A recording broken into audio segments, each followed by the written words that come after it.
ધારાસભ્ય શ્રી દિનેશભાઈ વાવિયાની નેમ. ખાસ તો મારે આજે ઘણા સમય પછી તમને રાપર તાલુકા પંચાયતના પૂર્વ કારોબારી ચેરમેન, રાપર તાલુકા પંચાયતના વર્તમાન સભ્ય અને વાવિયા પરિવાર સાથે સાથે ભચાઉ બોર્ડિંગ, લહુવા પટેલ બોર્ડિંગના ઉપપ્રમુખ, મુંબઈના બિલ્ડર અને સમાજસેવક એવા દિનેશભાઈ વાવિયાથી મળાવા છે. દિનેશભાઈ એટલે રાજકીય રીતે હું કહી શકાય કે એક સેવા સિવાય કોઈ પણ પ્રકારની બીજી કોઈ મહત્વાકાંક્ષા નહીં, ફક્ત જનસેવા, માણસોનું કામ કરવું અને એ પણ તન, મન અને ધનથી કરવું, આવી એક ભાવના સાથે જેમણે રાજકારણમાં એન્ટ્રી લીધી. રાપર તાલુકા પંચાયત સુધી પહોંચ્યા, વિધાનસભા પણ લડી ચૂક્યા જ્યારે ગોરધનભાઈ ઝડપિયા CPPના પ્રમુખ હતા એ વખતે. એટલે ક્યાંક ને ક્યાંક ઊંચા ગજાના બિલ્ડર હોવા છતાં નાના માણસો સાથે કઈ રીતે બેહવું, ક્યાંય મોટાઈનું ગુમાન નહીં, એવું એક વ્યક્તિત્વ એટલે દિનેશભાઈ વાવિયા. દિનેશભાઈ વાવિયાને મારે એ પૂછવું છે કે મુંબઈની અંદર તમે લગભગ પાટીદારોએ ખૂબ બધી લોકપ્રિયતા મેળવી છે, પણ જે અત્યારે ગત વિધાનસભાની ચૂંટણીમાં આપણા વાગડનાથ રત્ન એવા મૂળજીભાઈ મણોદરાએ જે અંધારી ઈસ્ટ ઉપરથી એક જ્વલંત વિજય મેળવ્યો, શું કહેશો દિનેશભાઈ? મૂળજીભાઈ 20 વર્ષથી લગભગ રાજકારણની અંદર ખૂબ એ મહેનત કરી રહ્યા છે. બંને હસબન્ડ વાઈફ કોર્પોરેટર રહી ચૂક્યા છે અને એમણે જમીનના નેતા કહી કે જે લોકોના કામ જ કરવા એવા મહેનતુ માણસ છે. અને રાજકારણની અંદર મહારાષ્ટ્રની અંદર આજે એમને ટિકિટ મેળવવી અને આજ 25,500 મતથી લીડથી જીતવું, ખરેખર એમની આ કાર્યકારિણીને આપણે બિરદાવવી જોઈએ. અને આજે મહારાષ્ટ્રની અંદર અમે કુણબી સમાજથી આવીએ છીએ, ભલે ગુજરાતથી આવ્યા અહીંયા કને, પણ કુણબી સમાજ આજે ભારતની અંદર 34% જેટલો અમારો કુણબી સમાજ છે.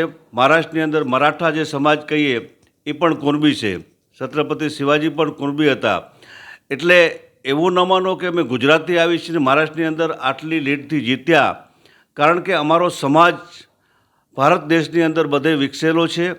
એટલે અમે જે અહીંયા કને રાજકારણની અંદર અત્યારે મૂળજીભાઈ વિધાનસભાની અંદર વિધાયક બન્યા છે, એનું કારણ એક જ છે કે એક લોકોના કામ કરવા, લોક ચાહના મેળવવી.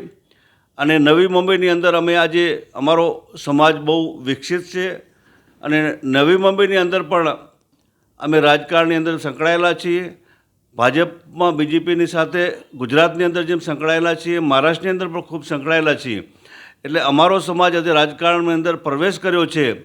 આવતી 5 વર્ષ પછી અહીંયા મહારાષ્ટ્રની અંદર અમારા 4 MLA હશે એવું હું માનું છું. એટલે રાજકારણની અંદર અમારો આજે મહારાષ્ટ્રની અંદર પહેલો મૂળજીભાઈને જે ટિકિટ મળી અને જીત્યા છે, આજે એ માણસ દેવેન્દ્ર ફડણવીસ સાહેબ હોય કે શિવસેનાથી એમને યુતિની ટિકિટ મળી છે, એટલે શિંદે સાહેબ સાથે એક ગઢ સંબંધ છે એમના. એટલે અમારા સમાજ માટે એક આજે અમે ગૌરવ મેળવી શકીએ છીએ કે અમારા સમાજનો આજે વિધાનસભામાં ગયો ને આજે એ મૂળજીભાઈને ખૂબ ખૂબ મતલબ પ્રગતિ મળે એવી હું આશા રાખું છું. ખાસ તો દર્શક મિત્રો, મેં હમણાં વાત કરી તમને કે 35 કરોડ રૂપિયાની એક અપેક્ષા રાખી હતી અને મુંબઈમાં એટલે કે નવી મુંબઈમાં 100 કરોડ જેટલું દાન એકત્ર કરી અને અહીં છાત્રાલય બનવાનું છે. જેમ ભચાઉ બોર્ડિંગના દિનેશભાઈ ઉપપ્રમુખ છે, આ દિનેશભાઈ ખાસ તો શૈક્ષણિક ક્ષેત્રે જે પાટીદાર સમાજમાં ભૂખ ઉગડી છે એ વાગડ પાટીદાર સમાજમાં, અને તમે બધા જે પ્રમાણે શિક્ષણ માટે મહેનત કરી રહ્યા છો, શું કહેશો? ખાસ તો તમે જ્યારે બોર્ડિંગના ઉપપ્રમુખ છો. આજે પાટીદાર સમાજ 40 વર્ષની પાછળ જાઉં તો અમારા સમાજની અંદર શિક્ષણ બહુ ઓછું હતું, પણ અમે જે 40 વર્ષની અંદર જે મહારાષ્ટ્રની અંદર અમે આવ્યા બધાએ અને અહીંયા અમે ધંધાકીય સેટ થયા પછી અમારા સમાજના એવા વડીલોએ વિચાર્યું કે આજે પાટીદાર સમાજની દીકરીને ભણાવવામાં નથી આવતી, એટલે રાપરની અંદર કન્યા છાત્રાની શરૂઆત કરી અને શરૂઆત કર્યા પછી આજે છાત્રાલય ખૂબ ત્યાં કને દીકરીઓ ભણે છે અને એનું રિઝલ્ટ પણ બહુ સારું આવે છે. અને બચાવ બોર્ડિંગની અંદર પણ દેશની અંદર અમારા ઘણા બધા એવા છોકરાઓ ભણે છે. અને હવે અમે એવું વિચાર્યું છે કે જ્યાં દેશમાં પ્રજા આપણી યુવા ઓછા થતા જતા હોય અને મહારાષ્ટ્રની અંદર અમારો સમાજ જે વિકસી ગયો છે અને મહારાષ્ટ્રની અંદર જે વધારે સમાજ છે, એટલે અમે વિચાર્યું કે મહારાષ્ટ્રની અંદર અમારી છાત્રાલય અને બચાવ બોર્ડિંગ બંને અહીંયા હોવા જોઈએ એવો અમે વિચાર કર્યો અને જગ્યા લીધી પનવેલની અંદર. અને એનું જ્યારે ખાતમુહૂર્ત કર્યું ત્યારે અમારા સમાજને ખાલી અમે સમજો ને સમાજનું એક ખાતમુહૂર્તમાં બધાને આમંત્રણ આપ્યું અને 4 કલાકની અંદર 100 કરોડ જેવું માતબર એક ફંડ ભેગું કર્યું. અને સમાજને ખરેખર એટલો બધો ઉત્સાહ છે કે આ સમાજ દીકરીઓ માટે અને દીકરાઓ માટે ભણવાની અંદર સમજો ભણતરની અંદર જો આગળ હશે તો સમાજ પ્રગતિ કરશે. આવા વિચારોને લઈને અમે અત્યારે કામ કરી રહ્યા છીએ. અને હવે અમે એક મહારાષ્ટ્રની અંદર એટલે નવી મુંબઈની અંદર એક હોસ્પિટલની પણ વિચાર કરી રહ્યા છીએ. અમે પ્લોટ પણ લેવાની અમારી તૈયારી થઈ ગઈ છે, એક ટોકન પણ અપાઈ ગયું છે. એટલે ટૂંક સમયમાં એક ખારઘરની અંદર અમારે એક મોટી હોસ્પિટલ પણ અમારો એક આ છાત્રાલય અને બોર્ડિંગ મળી રહે એક બનાવવા જઈ રહ્યું છે. એટલે લોકોની સેવા કરવાની કે નાના માણસને જરૂરિયાત શું છે. આજે હોસ્પિટલ એટલે બીમારી લોકોને પૂછીને નથી આવતી.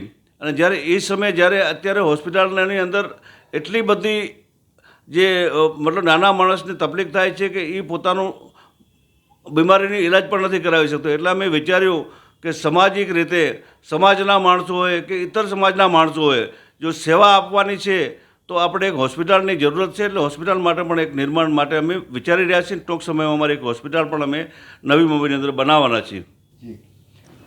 શિક્ષણ અને સ્વાસ્થ્યના સાંકળતી આ વાત દિનેશભાઈ બહુ સારી કરી. તમે જો શિક્ષણ ક્ષેત્રે કામ કરો છો તો સ્વાસ્થ્ય બાબતે પણ કંઈક કરવું જ પડશે. એનું મહત્ત્વનું કારણ એ છે કે અત્યારે એક તો આ જેને કહી શકાય ને કે હાઈ ટેકનોલોજી, પછી તમે ખોરાકમાં જુઓ તો સીધું ડીએપી યુરિયાનું મિશ્રણ, ક્યાંક ને ક્યાંક જે ખોરાકમાં બદલાવ આવ્યો છે એના કારણે અત્યારે સાહેબ ઘરોઘર તમે 5 ઘર મૂકો એટલે કોઈકને કેન્સર હશે તો કોઈક હૃદયનો બીમાર હશે, કોઈક હાઈ બીપી હશે. અને ડાયાબિટીસ તો દિનેશભાઈ વિશ્વની 875 કરોડની વસ્તીમાંથી 550 કરોડ લોકોને ડાયાબિટીસ છે. જોકે ડાયાબિટીસ એ કોઈ રોગ નથી, એ એક જીવન ચર્ચાનો ભાગ છે. પણ તમે જે વિચાર્યું કે એક મોટી હોસ્પિટલનું નિર્માણ કરવા જઈ રહ્યા છે તો એ હોસ્પિટલ જે તમે ખારમાં બનાવવાના છો એના માટે તમારો કોઈ આઉટ પ્લાન કોઈ તૈયાર થઈ ગયો છે? હજી તો અમારી શરૂઆત છે. પ્લોટનું ટોકન આપ્યું છે અને હવે અમે લગભગ 150 બેડની હોસ્પિટલ બનાવવા જઈ રહ્યા છીએ. આ હોસ્પિટલની અંદર આધુનિક બધી ટેકનોલોજી અમે રાખવાના છીએ કે અત્યારે જીવન જરૂરિયાતની અંદર જે પણ જે મતલબ સાધનની વ્યવસ્થા જોઈએ છે એ બધા હરેક સાધનો અમે રાખવાના છીએ અહીંયા કને. અને બધી સુવિધા દર્દીને અહીંયા મળી જાય એવી અમારી એક મતલબ વિચારસરણી શ્રેણી છે. હવે કેટલા અમે સમજો ને કે અત્યારે 150 બેડની હોસ્પિટલ બનાવશું. એના પછી અમે મુંબઈની અંદર પણ થાણામાં પણ એક જમીન જોઈ છે અમે કે એક થાણાની અંદર પણ અમારી એક હોસ્પિટલ ઘોડબંદરમાં અમે એક જમીન જોઈ છે.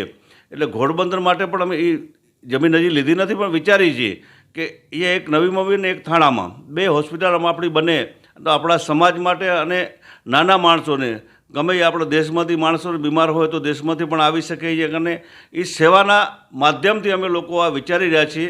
એટલે સમાજ અત્યારે અમારો ઉદાર દિલ છે, દાતાઓ ઘણા બધા તૈયાર છે.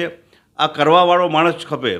એટલે માણસ જે નિસ્વાર્થી ભાવથી કામ કરશો તો અમે ખૂબ અહીંયા કને લોકોની સેવા કરવા માટે બંને હોસ્પિટલની અમારી તૈયારી ચાલે છે.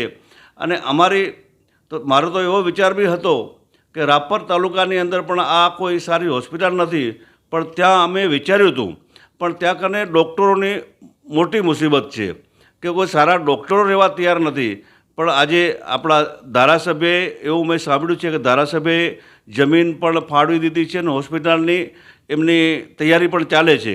એટલે આપણા વિરેન્દ્રસિંહ બાપુ ધારાસભ્ય છે રાપરના, એ પણ ખૂબ મહેનત કરી રહ્યા છે કે રાપરમાં પણ એક સારી એવી એક હોસ્પિટલની જરૂરત છે. એ હોસ્પિટલ જલ્દી બને એમાં પણ અમારો ક્યાંય પણ સહયોગ લાગશે તો અમે સપોર્ટ કરશું અને બધી રીતે અમે ખંભેખંભા મલાવીને કામ કરશું.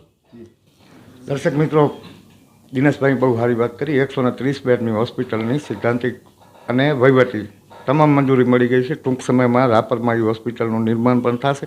પણ અહીં આપણે વાત કરવી છે મુંબઈમાં હોસ્પિટલોની. મુદ્દાની વાત એ છે કે રાપરમાં ડૉક્ટરો ટકતા નથી. એની પાછળનું મેઇન કારણ એ છે કે રાપરનું જે શિક્ષણ છે એનો સ્તર હજી સુધી ઊંચે નથી આવ્યું. પરિણામ એ છે કે ડૉક્ટરો, જે યુવા ડૉક્ટરો આવે છે, રાપરમાં વેપારીઓ નથી રહેતા, કોઈ દીકરી નથી દેતું. તકલીફ એ છે. આજે લગભગ 500 વાણિયાના ઘર હતા, અત્યારે લગભગ 100 નથી રહ્યા. એટલે ક્યાંક ને ક્યાંક થોડીક તકલીફો ચોક્કસપણે છે. પણ ટૂંક સમયમાં આપણે જે રીતે ખેતીમાં પ્રગતિ કરી છે, જે રીતે ખેતી નર્મદા, અને ટૂંકમાં એમ કહેવું હતું કહી શકાય કે જ્યાં સાયકલના ફાંફા હતા, હું દરેક જગ્યાએ અત્યારે બાઇક થઈ ગઈ છે. એટલે પ્રગતિ ઉપર ચોક્કસ નહીં. પણ વાત મારે કરવી છે મુંબઈની હોસ્પિટલની. મુંબઈમાં હોસ્પિટલો એટલે તમને તમામ સુવિધાઓ મળી રહે. પ્રથમ તો ડૉક્ટર, ખાસ ડૉક્ટર ન હોય ને 130 બેડની હોસ્પિટલ હોય તો એ શું કરવાનું? એમાં બધી સાધન સામગ્રી હોય તો એ શું કરવાનું? અત્યારે આપણી હોસ્પિટલની વાત કરીએ તો એક ડેન્ટિસ્ટ બેન છે, એમના અધ્યક્ષ છે. તાલુકા હેલ્થ ઓફિસરને તો લશ્કર ક્યાં લડે છે એ ખબર નથી. વિરેન્દ્રસિંહજી મહેનત કરે રાખે છે, પણ એ મહેનતનું પરિણામ મળવું જોઈએ. મેઇન મુદ્દો એ છે કે ડૉક્ટરો ટકતા નથી, અધ્યક્ષ છે ડેન્ટિસ્ટ, સાધનો બધાય છે પણ નિષ્ણાંતો નથી. એટલે ક્યાંક ને ક્યાંક દિનેશભાઈ, ખાસ તો આપણે તમે જે આ આરોગ્યની વાત કરી, મને બહુ ગમ્યું. કારણ કે શિક્ષણ હશે ને આરોગ્ય નહીં હોય તો એને શું કરવાનું? આ ઓર્ગેનિક ખોરાક નથી મળતો માણસને. તમારે જ્યાં જાઓ, હું અસન ડીએપીની યુરિયા સિવાય અહીંયા મેં જોયું મુંબઈની એક પણ શાકભાજીમાં અવાજ નથી આવતો. એટલે ક્યાંક ને ક્યાંક ખોરાક જ તમારો દવાજન્ય થઈ ગયો છે. એટલે રોગો વધી રહ્યા છે. તમે જે આ વિચાર્યું છે એ સારું વિચાર્યું છે. હવે ખાસ તો તમારા સમાજને આ હોસ્પિટલ બાબતે, શિક્ષણ બાબતે શું કહેશો? અત્યારે આ યુગની લગતું હોય તો એક શિક્ષણ જરૂરી છે અને જીવન જરૂરિયાતમાં ની અંદર એક આપણે આરોગ્ય માટે પણ સારી સુવિધાની જરૂરત હોય છે. એ બંને જરૂરતો અમે પૂરી કરશું અને એ હું ખાતરી આપું છું તમને કે ટૂંક સમયમાં અમારી છાત્રાલય, બોર્ડિંગ અને આ હોસ્પિટલમાં તમને બોલાવશું. Thank you Dineshbhai. દર્શક મિત્રો, બસ પાટીદાર સમાજની જો મોટામાં મોટી ખૂબી હોય ને તો એ છે કે તમે જેને મળો ને એને કાંઈક આપી છૂટવાની ભાવના છે. આપણે આશા રાખીએ કે દિનેશભાઈએ જે એક મોટો નિર્ણય અત્યારે જાહેર કર્યો છે એ ટૂંક સમયમાં જ પરિપૂર્ણ થાય અને ફરી વખત એકવાર આપણે દિનેશભાઈની ઓફિસે બેસી અને એમનો ઇન્ટરવ્યૂ કરીએ. ઘનશ્યામ બારોટ, કચ્છ કે ટીવી ન્યૂઝ, નેરુલ, મુંબઈ.